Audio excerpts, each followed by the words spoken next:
Die diagram verteenwoordig 'n sel wat vir die raffinering van koper gebruik word. Aangesien dit 'n elektrolitiese sel is, werk ons met paniek. Die positiewe terminaal is gekoppel aan die anode.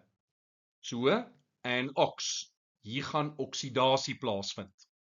Net so, die negatiewe terminaal van die battery is gekoppel aan die katode, red cat. So daar gaan reduksie plaasvind by elektrode Q. So by elektrode R gaan die koper geoksideer word om koperione te vorm en by Q gaan hierdie koperione gereduseer word tot kopermetaal. Die onsuiwer koper bevat sink as die enigste onsuiwerheid. So elektrode R bestaan hoofsaaklik uit koper, maar daar is ook sink teenwoordig as onsuiwerheid. Tydens oksidasie van die anode gaan daar dus beide koper en sinkione vorm, maar hoofsaaklik koperione. Dis 'n vraag. Is dit 'n elektrolitiese of 'n galvaniese sel? Ons het te doen met 'n elektrolitiese sel. Jy kan dit aflei vanuit die diagram, want hier is 'n battery. Elektriese energie word dus omgeskakel in chemiese energie. Wanneer die skakelaar gesluit word, word daar na T-uur gevind dat die hoeveelheid koperione in die elektroliet met 0,05 mol verander het en dat 0,15 mol koper op elektrode Q neergeslaan het. Ons het reeds bepaal dat Q die katode is waar koperione gereduseer word tot kopermetaal. Jy gaan dus waarneem hoe die massa van elektrode Q toeneem. Die hoeveelheid koper wat neergeslaan het op elektrode Q is 0,15 mol. Ons sou dus die massa koper wat neergeslaan het kon bereken. Ons gaan bloot die aantal mol vat en dit vermenigvuldig met die relatiewe atoommassa van koper. Ons weet dit is 0,15 en ons maal dit met 63,5. Dit gee vir ons 9,525 gram. Nou ek weet dit is nie gevra nie, maar interessantheidshalwe het ek dit bereken. 1 punt. Hoe sal die konsentrasie van die sinkione in die elektroliet tydens die raffinering van die koper beïnvloed word? Kies uit toeneem, afneem of bly dieselfde. Kom ons beantwoord die vraag deur na tabel 4a en tabel 4b te kyk. Let mooi op, hierdie is tabel 4a. As jy 'n tabel 4b mens is of 'n IEB persoon, kyk later. Hierdie is eers tabel 4a. Nou ons fokus op die koper halfreaksie en ons sien die elektrode potensiaal is positief 0,34. Dit beteken alle metale onder koper op hierdie tabel het 'n meer negatiewe elektrode potensiaal as koper en sal dus oksideer en oplos. In hierdie geval het ons te doen met sink en ons sien daai meer negatiewe waarde vir die elektrode potensiaal. So, as daar argumentsonthaalwe 'n anode was met onsuiverhede soos krom, yster, kadmium, nikkel of lood, dan sou dit ook geoksideer het. Nou wat nou van metale soos silwer wat bo koper is? Daardie metale sal nie oksideer nie. Hulle sal eerder uit die anode uitval en op die bodem akkumuleer. Hierdie is vir die leerders wat tabel 4b gebruik of tabel 4 in die IEB wêreld. So, ons sien hierso ons koper halfreaksie, die elektrode potensiaal is plus 0,34 volt. Wat beteken dit op tabel 4b? Alle metale bo koper, soos byvoorbeeld sink, krom, yster, kadmium, kobalt, nikkel, tin, lood, yster. Al daardie metale sal oksideer en oplos. So die sink wat ons in hierdie geval het met 'n meer negatiewe elektrodepotensiaal sal oksideer. Nou kom ons kyk na ander metale, so silwer of goud of platinum wat 'n meer positiewe elektrodepotensiaal het. Hulle sal nie oksideer nie en hulle sal met ander woorde dan ook nie oplos in so 'n eksperiment nie. Hulle sal net basies uit die anode val en op die bodem van die houer sal hulle akkumuleer. Sink gaan dus geoksideer word en dus sal die konsentrasie sinkione in die elektrolyt toeneem. Ons weet ook dat hierdie sinkione nie gereduseer gaan word nie, want die negatiewe elektrodepotensiaal wys vir ons dat dit nie gaan plaasvind nie. Sal die hoeveelheid koperione afneem of toeneem? Verduidelik die antwoord volgens die relatiewe sterktes van die oksideermiddels teenwoordig. Ons het beide koper en sinkione in oplossing. As ons kyk na tabelle 4a en 4b, sien ons dat koper eerder as sink gereduseer sal word. Tabel 4a, wat sien ons? Ons sien dat koperione is 'n sterker oksideermiddel as sinkione en daarom sal koperione tot kopermetaal gereduseer word.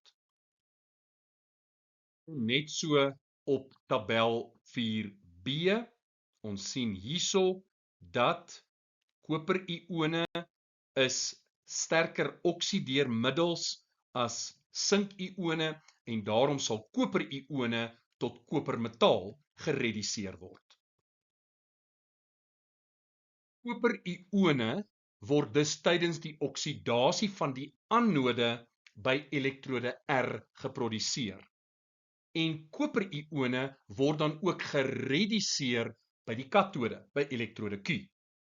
By R weet ons dat dit hoofsaaklik koper is wat geoksideer word, maar ons weet daar is ook 'n klein hoeveelheid sink wat geoksideer word, so daar vorm ook sinkione. As dit wel kom by elektrode Q, weet ons dat dit slegs koper is wat gereduseer word. Nou kom ons kyk gou-gou vanuit 'n stroomoogpunt. As ons fokus op elektrode R, die anode, 'n deel van die stroom word gebruik vir die oksidasie van koper en 'n deel van die stroom word gebruik vir die oksidasie van sink. Maar by die katode word al die beskikbare stroom gebruik vir die reduksie van die koperione. Daar word dus meer koperione gereduseer by die katode as wat geoksideer word by die anode. En gevolglik weet ons, daar moet 'n afname wees in die koperion konsentrasie in die elektrolyt en die rede is eenvoudig. Elektrode R voorsien nie al die koperione wat gereduseer word by elektrode Q nie. Waar kom die balans vandaan? Uit die elektrolyt, so gevolglik gaan die konsentrasie van koperione in die elektrolyt afneem. Laaste vraag, 6 punte. Bereken die verandering in die massa van elektrode R na T-uur. Nou, ons het vroeër gelees dat die koperion konsentrasie in die elektrolyt met 0,05 mol verander. En na ons vorige verduideliking weet ons dat daai verandering is 'n afname. So kom ons gaan herskryf net daardie sin. Ons onthou ook dat 0,15 mol koper het neergeslaan op die katode. En as ons kyk na ons reaksievergelyking, dan sien ons dat koperione tot koper wat gereduseer word, is in die verhouding 1:1. So dit beteken, daar was 0,15 mol koperione hiervoor nodig. Nou waar kom hierdie 0,15 mol koperione vandaan? Eerstens weet ons, 0,05 mol daarvan kom uit die elektrolyt self en die balans 0,15 minus 0,05 gee vir ons 0,1. So 0,1 mol koperione kom uit die anode en 0,05 mol kom uit die elektrolyt en saam gee dit vir ons die 0,15 mol wat gereduseer word by die katode. Nou die belangrike beginsel wat jy moes toepas om hierdie probleem te kon oplos. Nou die berekeninge wat ek hier gaan doen was nie nodig nie, maar ek doen dit dat jy die beginsel verstaan. Die aantal elektrone wat nodig was vir reduksie om plaas te vind, gaan gelyk wees aan die aantal elektrone vrygestel tydens die oksidasie van koper, as ook die oksidasie van sink. Nou, ons weet 0,15 mol koper is hier gereduseer. So die verhouding is 1 tot 2, so die aantal mol elektrone wat nodig is 0,15 mol met 2. So dit is 0,3 mol elektrone wat nodig is. Nou waar kom daardie elektrone vandaan? Dit kom van die oksidasiereaksies. Ons het reeds bepaal dat koper 0,1 mol daarvan geoksideer word by elektrode R by die anode. Ons verhouding is 1 tot 2. So as hierdie 0,1 is, dan gaan daardie 0,2 wees. Ons kort 0,3, ons het hier 0,2. Waar kom die balans vandaan? Van sink af. So hier gaan 0,1 mol elektrone nodig wees en dit kom van die oksidasie van sink. Ons verhouding ook hier is 2 tot 1, so daar gaan 0,05 mol sink wees wat geoksideer word. En hoe bepaal ek nou die massa van elektrode R wat geoksideer word?